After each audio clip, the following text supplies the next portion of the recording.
இனியவர்களே, ஆனந்தமானவர்களே, அற்புதமானவர்களே, சுக்கிரன் உச்சத்தில எங்க ராசியில தான் சார் சுக்கிரன் உச்சமாகுது. ஆனா 30 வருஷமா எங்களுக்கு யாருமே நல்லதே சொல்ல மாட்டாங்க. 11 ராசிக்கும் நல்லது சொல்றாங்க. எங்களுக்கு மட்டும் நல்லதே இந்தோ சொல்கின்றோம்.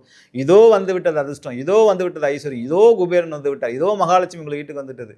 இருக்கிற பார்வையிலே மகா பலமான பார்வைப்படக்கூடிய ராசியாக 5ஆம் இடத்திலிருந்து உங்களுக்கு வந்து உங்கள பார்க்கக்கூடிய இடம் உங்க ராசியை குரு பகவான் மீன ராசியை பார்க்கின்றார். அந்த 1 வருஷம் 30 வருஷம் பட்ட கஷ்டத்தெல்லாம் மீண்டு நீங்க தவிட்டு பானையை தொட்டாலும் தங்கமாகக்கூடிய 7 சனி பாதிப்பெல்லாம் தூக்கி அந்தாண்ட போடுங்க. குரு தங்க கவசத்தை போட்டு 7 சனியிலிருந்து உங்களை காப்பாற்ற போகின்றார். இந்த ஓராண்டு காலம் மிகப்பெரிய வெற்றியும், மிகப்பெரிய ஐஸ்வர்யத்தையும், மிகப்பெரிய ஆனந்தத்தை பெறக்கூடிய ஒரு அற்புதமான சூழ்நிலையில் நீங்க இருக்கின்றீர்கள். 9, 11 ராசியை பார்க்க போறார். பாக்கியஸ்தானத்தை பார்க்க போறார். 11ஆம் இடம் லாபம் கொட்டோன்னு கொட்ட போகுது.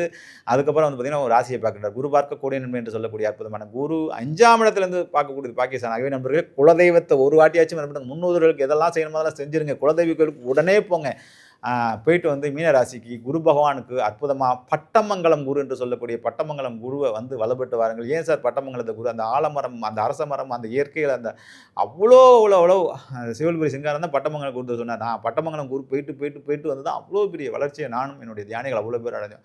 என்னுடைய கிளாஸ் 10 வருஷத்துக்கு முன்னாடி ஆரம்பிச்சதே பட்டமங்கலத்தில் அந்த குரு யோராவில் போய் பண்ணிட்டு வந்த பட்டமங்கலத்தோட ஒரு சிறப்பு வந்து மற்றதெல்லாம் ஆலங்குடி, தென்குடி திட்டம்லாம் வரலாற்று சிறப்பு இருக்குது. ஆனால் பட்டமங்கலம் குரு அந்த அந்த அரச மரத்தோட அப்படியே அந்த வைபுரத்தோட அந்த அதோட இருக்கக்கூடிய சூழ்நிலை, அந்த கொண்டக்கடலை மாலையை போட்டு மஞ்சள் வஸ்திரத்தை போட்டு அங்கே உட்காந்து ஒரு நாள் தியானம் பண்ணிட்டு அந்த குருவரையில் போய் விளக்கேற்றிட்டு வாருங்க. என்ன மாதிரி வளர்ச்சி அடைவீர்கள் என்று பாருங்கள் நண்பர்களே.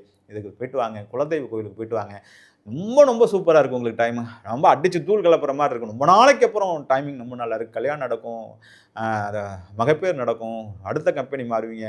நல்ல தொழிலில் இருந்த டிப்ரெஷன்ஸ் ஏன்னா வாழ்க்கையை விட்டுட்டு ஓடி போயிடுமா, தற்கொலை பண்ணிமா அப்படிலாம் யோசிச்சிருந்த நண்பர்கள்லாம் 100 பேருக்கு கவுன்சிலிங் கொடுப்பீங்க. 1000 பேருக்கு வழிகாட்டுவீங்க. ஒரு மகர ஜோதியாக வாழ்க்கை ஒளிரக்கூடிய இருக்குது. உங்களுக்குரிய ஜோதிலிங்கம் கிருஷ்ணரேஸ்வரர் என்று சொல்லக்கூடிய எல்லோருவாக்கு பக்கத்தில் இருக்குது. நான் பல ஆண்டுகளாக சொல்லிட்டு இருக்கேன். இந்த குரு பேசலனாச்சும் போயிட்டு வாங்க. ரொம்ப அற்புதமாக, ரொம்ப ஆனந்தமாக, பெரிய பேரின்பத்தையும் பெரிய ஐஸ்வர்யத்தையும் 12 ராசிகள்லேயே 4 ராசிகளை நான் முதன்மை ராசியாக சொல்கின்றேன். கன்னி ராசி, மீனராசி, விருச்சிக ராசி, விருச்சிக ராசி, மகராசி. இந்த 4 ராசிகளும் அடித்து தூள் கலப்புன்னு சொல்லியிருக்கேன். அதில் முதன்மையான ராசியில் வரக்கூடிய ராசி மீனராசி. மீனராசிக்கு மிகப்பெரிய பலம் கிடைக்கின்றது. மிகப்பெரிய அற்புதம் இருக்கும். உங்கள் வீட்டில் தான் சனி பகவான் இருக்கின்றார். குரு பார்த்து புனிதப்படுத்துகின்றார். ஆகவே நண்பர்களே, ஜென்ம சனியிலேருந்து விடுதலை பெற்று 30 ஆண்டுகளாக எங்களுக்கு நல்லதே சொல்கிறது. நல்லதே மட்டும்தான் அந்த வருஷம் நடக்க போகுது.